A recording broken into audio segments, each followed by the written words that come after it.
Hi friends, welcome.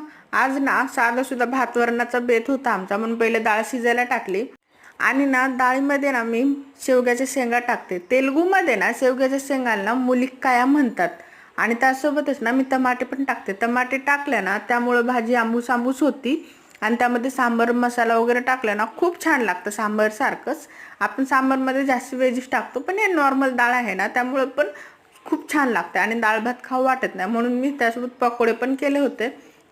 साध्या पद्धतीने मी डाळ करत असते आणि पकोड्यांना ना पहिलं कांदे चिरून त्यामध्ये मीठ टाकून ठेवलं ना त्याचं पाणी सुटतं, त्यामुळं त्याला क्रिस्पीपणा येतो खूप छान पद्धतीने. म्हणून मी असंच कांदे केले होते, एवढे क्रिस्पी आणि एवढे स्पायसी झाले होते ना, खूप छान लागत होते. आणि कुणाकुणाला असा साधा बेत आवडतो आणि ना त्यासोबत दही वगैरे होतं ना, मज्जिगा.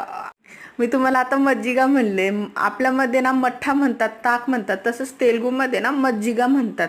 असं साधं सुद्धा बेत असं खूप छान लागतो. कमी भूक असेल ना तर छान पद्धतीने असं जेवण होतं. कुणाकुणाला आवडतं. चला भेटू पुन्हा, बाय.